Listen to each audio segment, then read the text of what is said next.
का बहुत बहुत स्वागत है। लगातार पूरा देश आपके बारे में बात कर रहा है आजकल। सीताराम, बागेश्वर धाम की जय, सनातन धर्म की जय। और I am not baba, I am Dhirendra Krishna Shastri ji. तो मैं आपको धीरेन्द्र जी कह के बुला सकता हूं? बिल्कुल, धीरेन्द्र जी, शास्त्री जी, महाराज जी, इन संबोधन से, क्योंकि ना तो दाढ़ी मूंछ है ना हमने संन्यास लिया है जी। हाँ, नहीं वैसे लोग कहते हैं कि आप बहुत हैंडसम लगते हैं और आपकी उम्र भी सिर्फ 26 साल है। तो मैं शुरुआत यहीं से कर लेता हूं। आप सिर्फ 26 साल के हैं। 26 साल तो एक ऐसी उम्र होती है जिस समय युवा हमारे ये सोच रहे होते हैं कि कौन सा स्मार्टफोन लेना है और कौन सी मोटरसाइकिल खरीदनी है और कहाँ जाकर नौकरी करनी है। और आप 26 साल की उम्र में ही इतने बड़े स्वामी या बाबा कह लीजिए या गुरुदेव कह लीजिए, आपके बहुत सारे नाम हैं, आप यहाँ तक पहुँच गए। तो ये सब हुआ कैसे? हमारे बागेश्वर धाम की परंपरा में पीढ़ी दर पीढ़ी दरबार लग रहा। पूज्यपाद दादा गुरु जी भी लगाते थे और दादाजी के पहले भी एक संत थे, वो भी लगाते थे। तीसरी पीढ़ी में हम सेवा कर रहे हैं, तो बचपन से ही सनातन का जुनून है। तो सनातन की बात और सनातन की सेवा कर रहे हैं और अपने इष्ट और सनातन संस्कृति, साधु संतों की तपस्या का प्रचार कर रहे हैं। बस यही हमारी एक छोटी कहानी है। वाइट ही वाइट है, ब्लैक है ही नहीं कुछ। लेकिन लोग अब आपकी कहानी में लगातार ब्लैक ढूंढ रहे हैं। मैंने सुना आपने कहा कि मैं और कोई स्पष्टीकरण अब नहीं देना चाहता इसके बारे में। आपको लगातार जो चुनौतियां मिल रही हैं, लेकिन देश आपसे ये जानना चाहता है कि इसमें कितनी उसका आज हमने नेशनल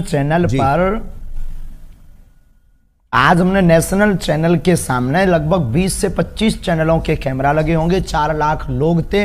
हमने चुनौती दी थी। चुनौती देने वालों को कहा था कि रायपुर हमारी जगह नहीं, छत्तीसगढ़ है, दरबार 20 और 21 को लगना है, किराया हमसे ले लो, जिन को दिक्कत है आकर के देखो। हम कोई दावा नहीं करते, हम कोई ईश्वर नहीं है। अभी हम साधारण इंसान है। गद्दी पर बैठेंगे, जो गुरु प्रेरणा लगेगी हम वो बता देते हैं और बालाजी की कृपा और संतों की तपस्या के प्रभाव से वो बात सत्य निकलती है। और सत्य को कितनी भी कसौटी पर कसा जाए, कितने न्यूज चैनलों ने एक्सपोज नहीं किया, कितने लोगों ने नहीं किया, आज तक बाल टेढ़ा कर पाए, क्योंकि हनुमान जी की कृपा और हनुमान जी के नाम का प्रचार है जी। आप धीरेन्द्र जी, आप खुद को गुरुदेव कहते हैं, स्वामी जी भी कहते हैं, धर्मगुरु, संत। तो आपका परिचय क्या है? आप हैं कौन?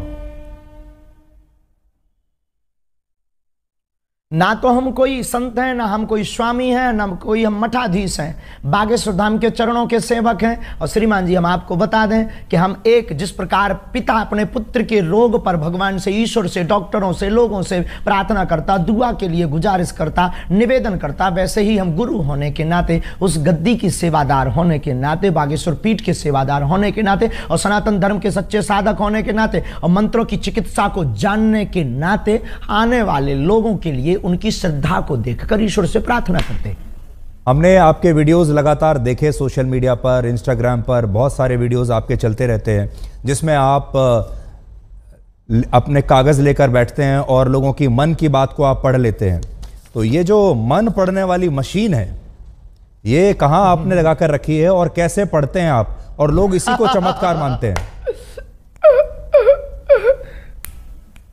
देखो भाई, ये भारत देश है, इसमें ऋषि मुनियों की परंपराएं विविध रही और भारत इसीलिए तो विश्व गुरु रहा। यहाँ खूब खोज की फाइयान यात्री जैसे विदेशी लोग आए, पर भारत को विश्व गुरु उन्होंने इसीलिए तो माना सबने, क्योंकि भारत में वैदिक परंपरा अति प्राचीन परंपरा है, ऋषियों की परंपरा है। और हमारे पास कोई मशीन नहीं है, ना हम कोई मन पढ़ने वाले माइंड रीडर हैं। हम तो अपने इष्ट के सेवक हैं और अपने शास्त्रों के सच्चे साधक हैं। उनके आधार पर जो हमें गुरुजी ने प्रेरणा दी, जो हमें इष्ट प्रेरणा देते हैं, हम वो लिख देते हैं। सच निकले या झूठ, वो व्यक्ति की श्रद्धा और बालाजी की कृपा। जी, आप लोगों की आवाज हम तक और हमारी आवाज लोगों तक पहुंचाते हो, वैसे ही हम अपने इष्ट की जो चेतना तरंग है और लोगों की जो अर्जी है, वो अपने इष्ट तक, इष्ट की तरंग को लोगों तक पहुंचाते। न आप कुछ हो न हम कुछ है। देखिए, जो आप बता रहे हैं, ये तो भारत की संस्कृति में जो योगी और मुनि और जो सिद्ध पुरुष हुआ करते थे, उनके पास ये शक्ति होती थी, ये हम भी सुनते आए हैं। लेकिन आपकी उम्र है सिर्फ 26 साल। जितनी आपकी उम्र है उससे दुगना या तिगना तपस्या करने के बाद जो योगी हुआ करते थे, हमारे जो ऋषि मुनि होते थे, तब उनके पास ये शक्ति आती थी कि वो ये सब कर सके। आपकी उम्र ही को टोटल 26 साल है, तो आपके पास ये चमत्कार की जो शक्ति है इतनी जल्दी कैसे आई है? बहुत अच्छा प्रश्न है, बहुत बहुत धन्यवाद, अच्छा प्रश्न। ये आपसे किसी ने पूछा नहीं होगा? तपस्वी तो नहीं है, ये घोषणा तो नहीं करते, लेकिन आज भी दिन ना रात, हाँ बहुत। अरे आपकी योग्यता का क्या कहना, आई प्राउड ऑफ यू। हमको आप पर बहुत गर्व है, आपकी लैंग्वेज से और आपके स्पष्ट प्रश्नों से। तो देखो, बाकी लोग तो वही घिसे पिटे क्वेश्चन करते हैं, आप ये जो बीच की नई चीजें ले आइए बहुत गदगद कर गई हमको। तपस्वी हम नहीं हैं, लेकिन दिन ना रात तपस्या में ही गुजर रहा। 9-10 साल की अवस्था से ही हमने बालाजी की सेवा की। जब बच्चे खेलना सीखते थे तब से हमने हनुमान चालीसा का पाठ, और गुरु ने जो विधान बताया वो मीडिया पर बताने का विषय नहीं है, वो अनुभव का विषय है। कभी आप आइएगा तो उसको हम आपको बताएंगे कि हमने क्या क्या अपने जीवन में मुश्किलों को सहा, कितना हनुमान चालीसा का पाठ किया, रातों भर हनुमान जी के चरणों में बैठकर रोए हैं, रातों भर हवन किया है। उसका ही ये परिणाम है जो आज सनातन संस्कृति का झंडा जगह जगह गाड़ा जा रहा है। और जो भोले भाले लोगों को धर्मांतरण कर रहे थे छोटी छोटी ट्रिक दिखाकर, ऐसे मिशनरियों के मुंह पर तमाचा। भारत के इतिहास में नेशनल चैनलों के सामने कोई पादरी नहीं आया, कोई अन्य धर्मों के लोग नहीं आए, पर बागेश्वर धाम ने चैलेंज देकर के ललकार कर गद्दी पर ठोक कर झंडा गाड़ा है आज रायपुर के दरबार में। अच्छा, आप तो इतना लोगों के मन की बात जान लेते हैं, अंतर्यामी आप हैं। इस समय करोड़ों दर्शक आपको देख रहे होंगे, क्या आप इस समय कोई हमें चमत्कार दिखा सकते हैं? लाइव भी अंतर्यामी नहीं है, और हम कोई भी अंतर्यामी नहीं है। ऐसा कोई जो है अंतर्यामी होने का आज तक हमने दावा नहीं किया। अंतर्यामी सिर्फ परमात्मा है, हम तो उनके सेवक हैं। और हम कोई जादूगर नहीं है कि कोई भी बोले कि आप डमरू बजा दो तो हम चमत्कार दिखा दें। हम अपने इष्ट से प्रार्थना करने वाले एक याचक हैं। तो हमारे सामने तो जब वो आएगा उसकी श्रद्धा दिखेगी, हम प्रार्थना करेंगे, वो सनातनी बनेगा, हम प्रार्थना करेंगे, हमारे बालाजी उस पर कृपा कर देंगे। लॉजिक सीधा सा है, फंडा सीधा सा है। और जादूगर मैजिशियन थोड़ी है कि डमरू बजाए, हाँ भाई आ जाओ खेल देख लो। अब देखो, प्यासा कुआं के पास जाता है, कुआं प्यासे के पास नहीं जाता है। जी वीरेंद्र जी, मैंने देखा आपके वीडियोस में, हम किसी को बुलाते भी नहीं है, बिल्कुल की श्रद्धा अच्छा आ जाए तो ठीक। आप ये बताइए, मान लीजिए अगर कोई और धर्म का व्यक्ति आपके पास आए, कोई इस्लाम को मानने वाला आए, कोई ईसाई धर्म को मानने वाला अगर आपके दरबार में आए और आपसे मदद मांगे, तो आप सिर्फ सनातनियों के लिए ही मदद करते हैं, या अगर कोई इस्लाम को मानने वाला भी आपके पास आ जाए तो आप उसके लिए भी, आपके जो इष्ट देव हैं उनकी भी मदद करेंगे? बिल्कुल, मानव होने के नाते हमसे तो बहुत मुसलमान भाई भी जुड़े हैं, और बहुत क्रिश्चियन वाले लोग भी हमारे पास आते हैं, अन्य पंथों के लोग भी हमारे पास हजारों की तादाद में आते हैं। हम गिनती गिनवा देंगे कई दरबारों में। आप हमारे वो खोजिएगा, वो बताइए क्या बोलते हैं अपना नेट का, यूट्यूब खोजिएगा, यूट्यूब पर आपको लंबी लिस्ट मिलेगी। उसमें कहीं ना कहीं मुसलमान भाई का विचार उद्भाव और वो जो माइक पे बोलते हैं वो बाइट मिल जाएगी आपको, हम आपको भिजवा देंगे, आप अपनी टीवी पर दिखवा देना लोगों को। अच्छा, ये बताइए कि जब लोग आपके पास आते हैं, मैंने देखा तो ऐसा लगता है कि आप उनके अंदर बताते हैं कि इनके अंदर कोई प्रेत है, कोई भूत है, फिर वो छटपटाने लगते हैं, अजीब तरीके की आवाज़ें निकालने लगते हैं, कई बार वो बेहोश हो जाते हैं। एक अजीब सा दृश्य देखने को मिलता है। अभी मैं आपको तस्वीर भी अपने दर्शकों को भी मैं दिखा रहा हूँ निकाल कर, अगर हमारे पास वो तस्वीरें, बहुत देखिए अभी हम तस्वीर दिखा रहे हैं। लोग जो हैं वो देखिए झूम रहे हैं, कई लोग तड़प रहे हैं, अपने ही आपको एक मार रहे हैं, वाइब्रेशन हो रहा है जी। तो ये इस समय लोगों को क्या हो जाता है, ये क्या होता है? नकारात्मक और सकारात्मक ऊर्जा की लड़ाई है। हम कुछ नहीं, हम पे तो कोई प्रेत चढ़ा नहीं है। लोगों के ऊपर जो नकारात्मक ऊर्जा आती है वो जैसे ही बागेश्वर बालाजी के सामने पहुंचती है, या हनुमान चालीसा की जो चौपाई है, भूत पिशाच निकट नहीं आवे, महावीर जब नाम सुनावे। तो अगर 500 साल पहले लिखा हुआ हनुमान चालीसा गलत है तो भूत प्रेत नहीं है। और अगर आप हनुमान चालीसा को गलत मानते हो तो फिर हमें आपसे बात करने की कोई ज़रूरत नहीं है। और अगर हनुमान चालीसा को मानते हो तो उसमें ये चौपाई भी है, और ये चौपाई भी है तो ये बात सत्य भी है। अब कोई शक्कर को चीनी कहे, कोई शुगर कहे, कोई खाड़ कहे, कोई मिठाई कहे, शक्कर शक्कर है, नाम कुछ भी संबोधित कर दो तो कोई नेगेटिव एनर्जी, कोई पॉजिटिव एनर्जी बोल देता है। नकारात्मक ऊर्जा सकारात्मक ऊर्जा की लड़ाई ही ये हम देहाती लोग हैं तो प्रेत बाधा बोल देते हैं। नहीं, मैं भी हनुमान चालीसा का पाठ कर रहा हूं और वर्षों से कर रहा हूं, मुझे कंठस्थ भी है, पर आपके जैसी शक्ति अभी तक मेरे पास नहीं आई है कि मैं लोगों को कोई उनका निदान कर सकूं। लेकिन आपने एक चीज नोट की, तो आपको अब आपको भाग्य सुधाम आना चाहिए। मैं जरूर आऊंगा, मैं जरूर आऊंगा। ये मजाक में कह रहे हैं। लेकिन धीरेन्द्र जी, आपने एक चीज नोट की कि जिस तरह से लोग आपके यहाँ ये व्यवहार करते हैं, बिहेव करते हैं, जब ये जो क्रिश्चियन मिशनरीज हैं, ईसाई लोग जो हैं, जब ये अपने यहाँ कोई कन्वर्जन कैंप लगाते हैं लोगों के लिए, वहां पर भी हमने इसी तरह का व्यवहार लोगों को देखा है। वो भी ऐसे ही इसी तरीके से झूमने लगते हैं, कुछ उनका देखिए, वो भी मैं तस्वीर दिखा रहा हूं। तो ये बताइए कि ये करना पड़ा, पूरे देश में चर्चा है जी, पूरे देश में इसी बात की तो चर्चा है। ये मिशनरियां क्यों पीछे लग गई? क्योंकि इनकी दुकान बंद हो गई।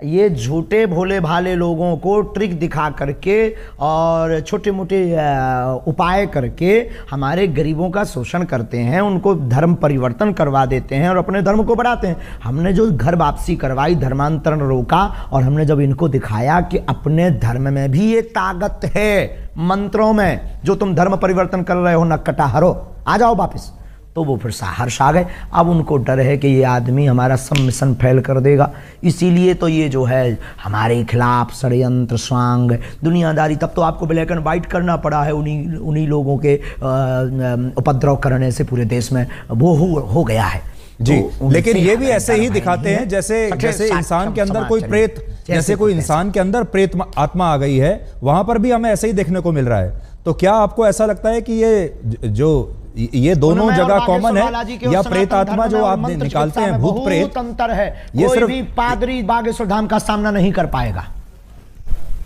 जी। कल से आप लगातार टीवी चैनल्स पर इंटरव्यू दे रहे हैं, मैंने आपके बड़े इंटरव्यूज देखे। आपने सोचा था कि इतनी जल्दी आपके जो भक्त हैं वो तो हैं ही, लेकिन अब देश में जो लोग आपको नहीं जानते वो भी अब आपको जान गए हैं। अचानक से आप पिछले 48-50 घंटे में बड़े मशहूर हो गए हैं। तो वो जो समिति है जो आपके पीछे पड़ी, उसका तो धन्यवाद देना चाहिए आपको। आंधी की भैया, उनको बहुत बहुत धन्यवाद है, क्योंकि हम भी अंधविश्वास के खिलाफ हैं। और देखो, ये आंधी के नाम है, बात में दम और शक्ति होनी चाहिए। अपने मीडिया को मैनेज करके कोई भी नाम फेमस करा सकता है, कर सकता है, पर अगर दम नहीं होगी, ताकत नहीं होगी, सच्चाई नहीं होगी, बोल्ड आउट हो जाएंगे। आज पूरे नेशनल मीडिया एक्सपोज करने आई थी, आपका चैनल भी तो आया था। आपका चैनल ने चूंकि उल्टा दिखाया है, क्योंकि पता नहीं आपके चैनल को क्या हुआ है, जो हमने ललकार कर चुनौती दी थी उसको पता ही नहीं, उसके पास भी नहीं भेजा और आप लोग भी नहीं आए। तो आप लोगों ने तो ये दिखाया कि सफाई देते देते आंखें भरी हैं। अरे सफाई देते हमारी आंखें भरेंगी, हम बब्बर शेर हैं, उनको हमने रुला दिया है झंडा गाड़ करके। तो कल हम फिर कहेंगे कि कल आकर के आंखों, खुली आंखों से लोगों को देखना चाहिए। आप बिजी रहते हैं तो आपको नहीं बुलाएंगे। पर मैं देख रहा था आप बड़े क्रोधित थे, मैंने आपके जो वीडियो देखे कल के और आज के, बड़े क्रोधित थे आप, और बड़ा गुस्सा आपको आ रहा था, और आप कह रहे थे कि मैं अपने आपे में नहीं हूं। एक्सपोज जब नेशनल चैनल ने किया, क्या हमने झंडा नहीं गाड़ा? हाँ, हम अपनी शक्तियों के उसमें थे, लेकिन आज हमने झंडा गाड़ दिया सनातन का। जो कहते थे चमत्कार नहीं होते, भारत के इतिहास में क्या किसी पादरी के खिलाफ इतने न्यूज चैनल लग करके उन्होंने कभी हुआ एक्सपोज? आप हाँ या ना भर बोल दीजिए बस। तो अच्छा, उसी से संबंधित आपसे सवाल पूछता हूं। आप में और एक पादरी में और एक मौलाना में, जो मौलाना झाड़ फूंक कर रहा है, जो पादरी जो अभी हमने आपको दिखाया वो कर रहा है, और आप जो कर रहे हैं, तीनों में फर्क क्या है? बहुत सुंदर प्रश्न, very good, thank you very much my dear, I proud of you. उसमें और हम में बागेश्वर धाम में यही अंतर है कि देखो, हम किसी भी प्रकार का शोषण नहीं करते, हम दक्षिणा नहीं लेते, हम अपने से नहीं जोड़ते। आने वाली चढ़ोतरी को हम गरीब बेटियों के विवाह में लगाते, 3 साल से निःशुल्क भंडारा करवाते और 2029 तक भक्तों के सहयोग से 400 बेड का विशाल cancer hospital and research institute centre बनवाने जा रहे हैं। हम दंगा नहीं फैलाते, हम शोषण नहीं करते, हम हलाला नहीं करते, हम डुबकी के नाम पर भगवान को लिए डराते भी नहीं है, हम सिर्फ श्रद्धा के नाम पर बालाजी की महिमा गाते हैं। इतने अंतर हैं, इसकी एक बहुत बड़ी किताब बनेगी जी।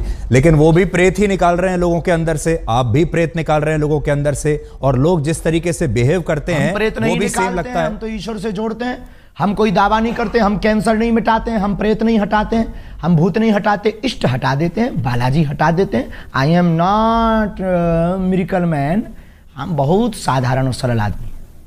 अच्छा, आपसे ये जानना चाहते हैं, जब आप अपने दिन की शुरुआत करते हैं, जब आप दरबार लगाते होंगे, हजारों लोग आते हैं, उनमें से आप कुछ लोगों को चुनते हैं, वो लोग आपके पास आते हैं, अपनी समस्या बताते हैं, उन लोगों को आप कैसे चुनते हैं? पहली बात। फिर जब वो लोग आते हैं तो आप उनको कहते हो मुझे पहले से ही पता है कि आपकी समस्या क्या है, कागज पर आपने लिखी होती है। ये सब आप, इसकी तैयारी आप कैसे करते हो? सुबह सुबह आप उठ के हनुमान जी से पहले कह देते हैं कि भाई आज मुझे शक्ति चाहिए? कोई तैयारी नहीं है, कोई प्रयोजन नहीं है, नहीं, ये सब नहीं है। वो तो जाके गद्दी पर आवाहन करते हैं कि जिनकी पर्चा बनना हो आप मन में प्रेरणा दीजिए, तो वो मन में प्रेरणा दे देते कि भाई अमुक व्यक्ति को बुला लीजिए, नीरज को बुला लीजिए, धीरज को बुला लीजिए, विवेक को बुला लीजिए, इनको बुला लीजिए। ऐसी मन में प्रेरणा लगती, वो वहाँ बैठा होगा, ऐसे कपड़े पहना होगा। अब जैसे आज एक अद्भुत हो गया, अब कोई कहे कि तो माइंड रीडिंग हो सकता है। आज हमने आप में से किसी एक पत्रकार को कहा कि जाओ तुम जिसको उठा कर लाओ, उसी का पर्चा हमने पहले से ही बिफोर टाइम बनाकर रख दिया। अब वहां पूरी विज्ञानता शून्य हो गई। वहां दिमाग खराब हो गया सबका जी। और हमने कह दिया कि आप सब पत्रकारों में से 2 पत्रकार, नेशनल चैनल लगे थे, हमने कहा था 2 पत्रकार हमारे सामने भेज दीजिएगा। 2 पत्रकारों की हम अर्जी लगा देंगे, 2 की हमने लगा भी दी, ऐसी लगाई, अरे झंडा गड़ गया सनातन का। आज की लिंक जरूर सबको भेज दीजिए, दिखाइएगा आज का दरबार। हाँ, आप मुझे भेज दीजिएगा। अब मान लीजिए इतिहास में हुआ है। यही प्रश्न दूसरे तरीके से पूछता हूं। मान लीजिए मैं आपके दरबार में आऊं, मैं आपके सामने बैठा हूं, आपने मुझे बुलाया और मैं आपके सामने आ गया। अब आप मेरे जीवन में क्या चल रहा है और क्या होगा आगे, ये कैसे पता लगाते हैं? आभास होता है। देखो, हम कोई अंदाजा तो लगाते नहीं, आभास होता है। हम प्रार्थना करते हैं, पेन कागज कलम लेते हैं, ध्यान में अंदर ही अंदर जाते हैं कि हाँ प्रभु कृपा करो। तो सनातन धर्म के उत्थान के लिए जो उन्होंने हमें चेतना तरंग दे रखी है, वो तरंग हमें प्रेरणा दे देती, हम कलमबद्ध कर देते और कह देते अच्छा प्रभु लाज रखना अपनी भी और हमारी भी, और वो सत्य निकलता है। बस इतना लॉजिक है। ये लॉजिक परे है, इसी का नाम तो सिद्धि है। जो समझ में ना आए वही तो चमत्कार। अभी आप लगा सकते हैं ध्यान मेरे बारे में? आज से 30 साल पहले कोई कहे कि आप देश विदेश में बैठे सकते, देश विदेश में बैठे लोगों को वीडियो कॉल पर आप तुरंत बात कर पाएंगे। 30 साल पहले ये कोई कहता था तो कहते कितना झूठबाज आदमी है, मूर्ख आदमी है, ऐसा हो ही नहीं सकता, ये तो चमत्कार होगा। लेकिन आज सहज है। पर देखिए धीरेन्द्र जी, एक जमाने में जब बारिश होती थी, लोग क्या कहा, देखिए जब एक आज से सैकड़ों वर्ष पहले, हजारों वर्ष पहले जब बारिश होती थी तो उसे भी लोग चमत्कार समझते थे। सूर्य ग्रहण होता था उसे भी चमत्कार समझते थे। दिन और रात, सुबह और शाम जब रात होती है उसे भी चमत्कार समझते थे। बाद में ये पता चला धीरे धीरे धीरे कि ये चमत्कार नहीं, ये विज्ञान है, इसके पीछे विज्ञान है। तो आपकी जो कला है, आपकी जो शक्तियां हैं, इसके पीछे क्या विज्ञान है, मनोविज्ञान है, धर्म है, आस्था है, पराविज्ञान, अंधविश्वास है, क्या है? नहीं, उसके पीछे पराविज्ञान है। पराविज्ञान है। बहुत अच्छा प्रश्न आपने किया। इसके पीछे पराविज्ञान, सूक्ष्म जगत विज्ञान, जिसे आज तक विज्ञान बहुत सालों से खोज रहा, समझ नहीं पा रहा। और भाई ये देखो ऐसी बात है, इसको प्रत्यक्ष नहीं कर सकते क्योंकि अंधे को सूर नहीं दिखा सकते हैं, गूंगे के द्वारा जो है गुड़ का खट्टा मीठा का स्वाद नहीं पता लगा सकते हैं। उसी प्रकार ये पराविज्ञान है हमारे प्यारे माय डियर जी। मैं जब आपको देखता हूं, आपका जो देखिए किसी भी गुरु के लिए उसका जो एक अपीयरेंस होता है वो उसके जो शिष्य हैं उससे बड़े प्रभावित होते हैं। आपका जो एक अपीयरेंस है, यानी आपकी जो वेशभूषा है, जिस तरीके से आप अपने भक्तों के सामने अपने आप को प्रस्तुत करते हैं। इस समय भी जो आपकी वेशभूषा है, देखिए बड़ी रंग बिरंगी वेशभूषा है। आपने एक मुकुट ऐसा लगाया हुआ है जैसे एक ज़माने में मराठी जो मराठा राजा लगाया करते थे। है तो इसके पीछे आपका क्या मनोविज्ञान है कि आप जो इस तरीके से अपने आप को प्रस्तुत करते हैं, जबकि जो साधु संत होते हैं वो तो बहुत सिंपल रहते हैं, सरल भाव से रहते हैं। मनोविज्ञान, एक महात्मा आए हमको कंबल दे गए, एक महात्मा आए कंबल दे गए, एक व्यक्ति आया टोपी दे गया, हमने टोपी लगा ली, एक व्यक्ति आया कंबल दे गया। अब कंबल पहनना कौन सा भैया वो है, अब कंबल पहन लिया, अब क्या गलती कर दी यार भाई, अब ठंड लगती है तो कंबल ना पहने, क्या करें, मर जाए क्या। नहीं हमें देखिए राहुल गांधी पूरी सर्दियों में बिना राहुल गांधी टी शर्ट पहन के घूम रहे हैं और वो कह रहे हैं मैं तपस्वी हूं, तपस्वी को कभी सर्दी नहीं लगती। बात कीजिए, अध्यात्म की बात कीजिएगा, अध्यात्म की बात कीजिएगा। सॉरी कोई राजनीतिक मुद्दा पे बात नहीं। मैं तो राजनीति कह ही नहीं रहा, मैं तो ये बता रहा हूँ कि राहुल गांधी भी तो एक तपस्वी है, उनको सर्दी नहीं लग रही, आपको लग रही है। आप हाँ, हम कमजोर आदमी हैं भैया, उनसे जाके पूछो, हम किसी के बारे में क्या कह दें। आई am not politician, I am only spiritual गुरु। आप पॉलिटिशियन तो नहीं है, लेकिन पॉलिटिशियन आपके बहुत सारे पॉलिटिशियन आपके शिष्य हैं। देखिए आपके जो विरोधी हैं उन्हें यह बात भी बुरी लगती है कि बहुत सारे नेता आते हैं बागेश्वर धाम पर आते हैं, बहुत सारे नेता आपके शिष्य हैं, बहुत सारे जो सरकार में बैठे बैठे बड़े जो लोग हैं वो आपके शिष्य हैं। आपको पुलिस की प्रोटेक्शन मिलती है, आपको जो है एक अलग तरह का सम्मान इस समय सरकार की तरफ से मिल रहा है, और वो तब मिलता है जब कोई धर्म गुरु नेताओं के साथ बहुत सरकार करीब आ जाता है। व्यक्ति की समानता के लिए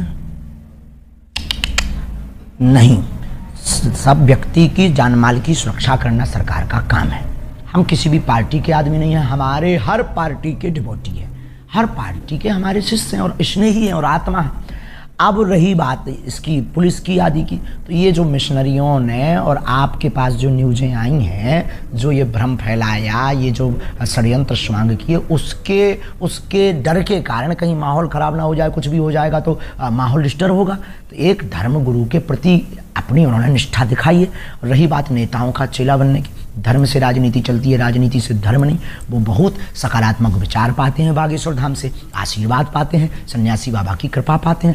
अब किसी को अगर जलन हो रही हो तो वो विदेशी नेता बना लें, उसमें क्या दिक्कत है। विदेशी नेताओं को चेला बना लें, खुद को नेता बना लें, खुद के नेताओं को डिवोटी बना लें। अगर किसी की जल रही है तो मिर्चा लगना चाहिए, इसमें क्या बुराई है माय डियर। आपको लगता है आपकी जान को खतरा है?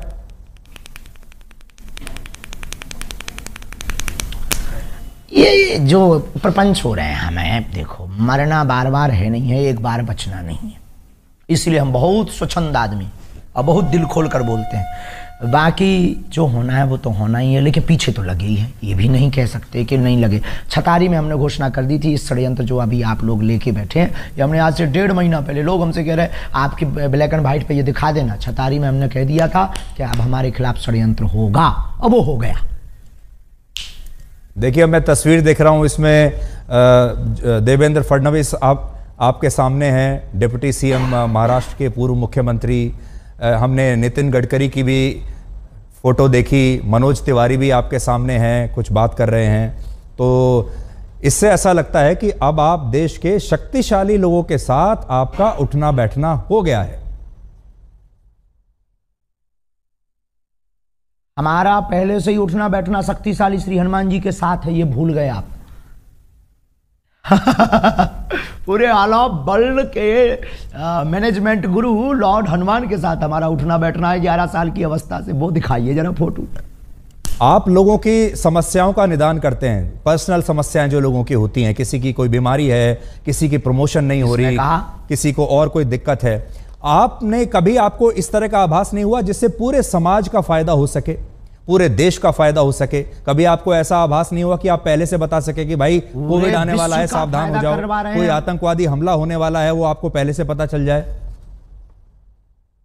बहुत अच्छा, ये भी बहुत अच्छा। देखो कोई अर्जी लगाता है तो हम उस आधार पर, जैसे हमारे पास राजनीतिज्ञ लोग आते हैं तो वो पूछते हैं प्रदेश का हाल क्या होगा, तो हम बता देते हैं भाई ऐसे ऐसे संयोग बन रहे हैं। हम कोई, आई एम नॉट भविष्य वक्ता, हम कोई ज्योतिषाचार नहीं है, हम भविष्यवक्ता नहीं, हमें जैसी प्रेरणा लगती है हम बता देते भैया ऐसा होगा।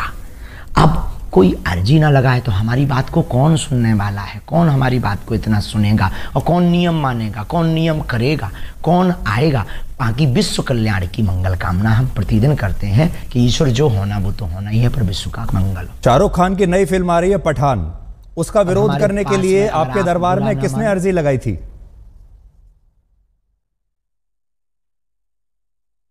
अरे वो किसी ने नहीं, वो तो उसने वो गा दिया था, हमें बच्चों ने बताया ये भगवा रंग गा दिया, तो उनका भगवा रंग ही क्यों बेशरम है भाई, ब्लैक रंग, हरा रंग, ऑरेंज रंग और भी रंग भी है, उनको भी बेशरम बनाओ जी। तो क्या गलत कर दिया भाई, ये गलत थोड़ी है। हर बार भगवा रंग ही क्यों बेशरम, हर बार हम सनातनी हिंदू ही क्यों टारगेट, हर बार हम संत ही क्यों। और आपके ब्लैक एंड व्हाइट से कहेंगे कि जो हमारा आपने ब्लैक एंड व्हाइट लिया है पादरी का क्यों नहीं लेते हो उसके चर्च में जाकर। नहीं, हम उनका भी करेंगे। और मैंने तो आपसे पादरियों के बारे में और मौलानाओं के बारे में जितने सवाल मैंने आपसे पूछे हैं किसी ने नहीं पूछे होंगे।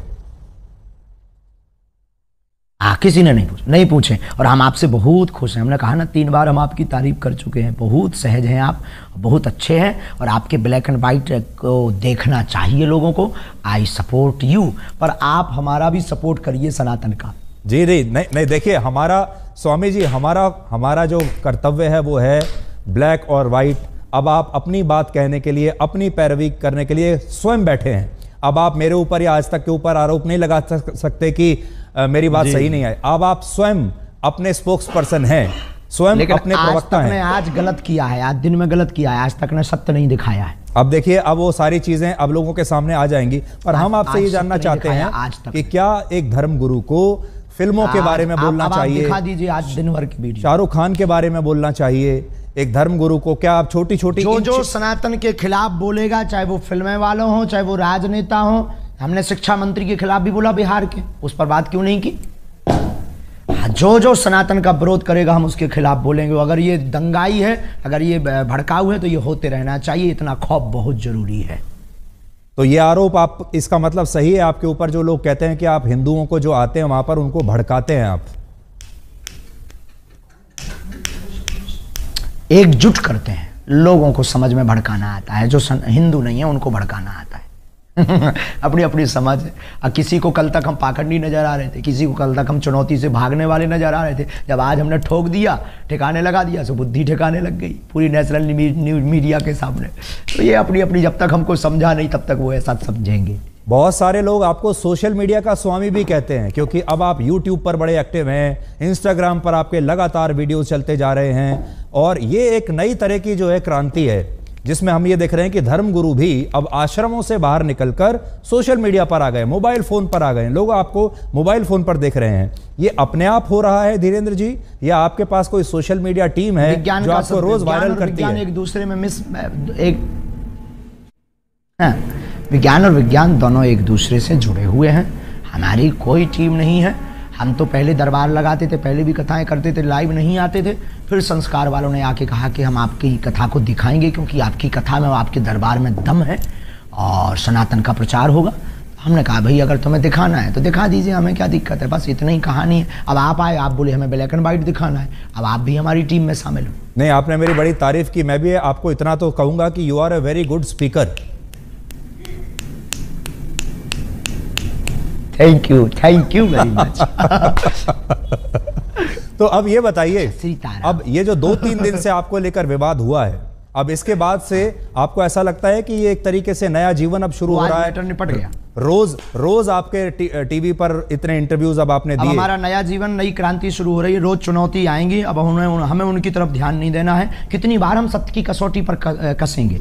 पहले आधी हकीकत आधा फसाना आया, फिर हमारे पास में छोटे छोटे पत्रकार आए, फिर हमारे पास में कुछ तार्किक आए दिल्ली के, उन्होंने हमें एक्सपोज किया धाम पर। सबने मुंह खाई, सबने मुंह की खाई, सबने जय जयकार की। आज हमारे पास में रायपुर छत्तीसगढ़ में 20 नेशनल चैनल आए, उनके सामने भी हमने दिखा दिया कि अब आप उठा लाओ, हम खुलना चैलेंज देते हैं, ललकार कर देते हैं। और जब वो भी मुंह की खाने, उन लोगों ने भी सत्य माना। मतलब आप लोग तो, आपकी भूमिका नहीं है, आपकी भूमिका तो सत्य को दिखाने की भूमिका है। आपकी उसमें क्या गलती है? जो लोग मांगते हैं आप वो दिखाते हैं, पर कई बार वो दिखाते हैं जो मांगते भी नहीं है लोग। ये बात अलग है, लेकिन आपने भूमिका निभाई और आज हमने अपनी कसौटी पर हम खड़े उतरे। अब हमें बहुत चुनौतियों से डरना नहीं है, बहुत ज़्यादा उस पर टाइम बर्बाद नहीं करना। बहुत बहुत धन्यवाद। अब हम एक सवाल, आखिरी सवाल में आपसे करेंगे। आखिरी सवाल आपसे पूछना चाहता हूँ, ही वाइट है। आखिरी सवाल आपसे पूछना चाहता हूँ, आपने गाइड फिल्म देखी है? जी नहीं, हमने नहीं देखी। अच्छा, तो गाइड फिल्म में स्वामी जी एक गाइड फिल्म थी जिसके नायक थे देवानंद, बहुत मशहूर हीरो थे। उसमें दिखाया यह गया है कि जो उसका जो मुख्य किरदार है वो सूखा पड़ा हुआ है एक गांव में और वो बारिश नहीं हो पा रही है।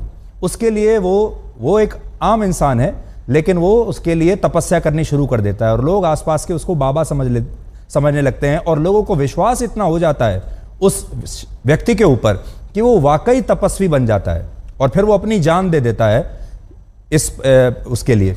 आपको ऐसा लगता है कि आपके साथ भी ऐसा ही हुआ? आपका जो बचपन है बड़ा संघर्षों से बीता, बहुत गरीबी में आपने अपना बचपन बिताया, अभी भी आप, मैं तो ये कहूँगा कि अभी युवा ही हैं आप, और ये जो विश्वास का जो पूरा जो इकोसिस्टम है, इस पर आप बेसिकली लोगों के साथ संवाद कर रहे हैं। चाहे हनुमान जी आपके साथ हों या ना हो, लेकिन एक विश्वास जब बन जाता है लोगों का आपके ऊपर, तो वो फिर वो शक्ति अपने आप ही एक अलग दिशा में जाने लगती है।